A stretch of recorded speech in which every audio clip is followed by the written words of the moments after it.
මිහින්තලය අසල සංසුන් වනාන්තරයක පිහිටා ඇති කළුදිය පොකුණ යනු එහි අඳුරු බවක් ගන්නා විශාල පොකුණ නිසා නම් කරන ලද පුරාණ ආරාම භූමියක්. ගල්කුළු සෙල්ලිපි සහ ගුහාවලින් සමන්විතය ශ්‍රී ලංකාවේ මුල් බෞද්ධ උරුමය සහ ස්වාභාවික සංසුන්භාවය පිළිබඳ හැඟීමක් අපට ලබා දෙනවා. අද වීඩියෝවෙන් අපි කතා කරන්න යන්නේ අන්න ඒ කළුදිය පොකුණ ගැන. එන රැඳී සිටින්න මේ වීඩියෝ අවසන් වන තෙක්ම.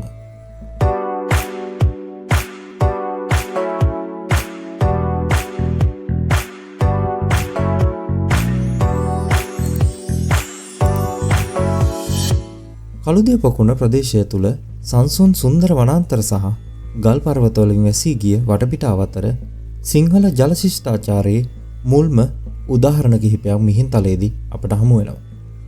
ආරාම සංස්ථාපිත කිරීමේදී ස්වාභාවික හා කෘත්‍රිම පොකුණු සහ ජල මාර්ග යන දෙකම භාවිතා කරමින් ආකර්ශනීය වාරිමාර්ග පද්ධතියක් නිර්මාණය කිරීම මෙහිදී දැක ගන්න පුළුවන්.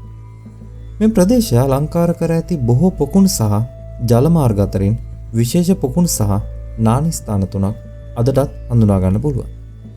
එනම් නාග පොකුණ, සිංහ පොකුණ සහ කළුදිය පොකුණයි.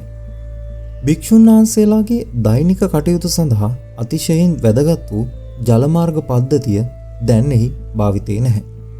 කෙසේ වෙතත් ඒවා අපගේ මුතුන් මිත්තන්ගේ සුවිශේෂී ජලාශ්‍රිත ඉංජිනේරු විද්‍යාව, භූමි අලංකරණය සහ මූර්ති කුසලතා ප්‍රදර්ශනය කරන බැවින් එහි ඓතිහාසික වටිනාකමක් දරනවා.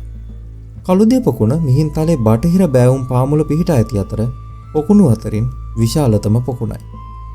බොහෝ විද්වතුන්ගේ මතය වන්නේ කළුදිය පොකුණ බොහෝ විට හතරවන මහින්ද රජු සමයේ පුවරුවල සඳහන් වන පුරාණ පොරෝදිනී නම් පොකුණ විය හැකි බවයි. ඉතිහාස කතාවලට අනුව මිහින්තලේ රාජගල කන්දේ වාසය කළ කාලවර්ණ පැහැයෙන් යුතු වූ කළුබුද්ධ රක්කිත හිමියන් අමාවක දිනයක කළුදිය පොකුණ අසල කළුතිඹිරි ගසක් යට වැඩ හිඳමින් කාලකාරාම සූත්‍රය පදනම් කරගත් දේශනාවක් පැවැත් වූ බවත් එය ශ්‍රවණය කිරීමට සද්ධාතිස්ස රජතුමා පැමිණි බවත් සඳහන් වනවා. ඇතැම් ප්‍රවාදයන් මෙම ස්ථානයේ ඉතිහාසය රාවණ රජුගේ යුගය දක්වා ඇති බවටත් මත පළ කරනවා. කළුදිය පොකුණ යන්නේ වචනාර්ථයෙන් පරිවර්තනය කර ඇත්තේ කළු ජල තටාකය යන්නයි.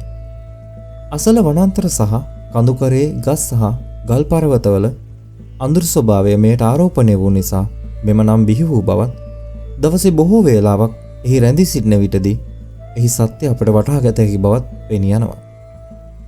පොකුණ වටා ඇති හොඳින් සැලසුම් කරන ලද ගොඩනැගිලි සංකීර්ණය සමහර ගොඩනැගිලි හරහා දිවෙන කෘත්‍රිම දියා ගල් සහිත දියුණු ජලාශ්‍රිත ශිෂ්ටාචාරයකට සාක්ෂි දරනවා.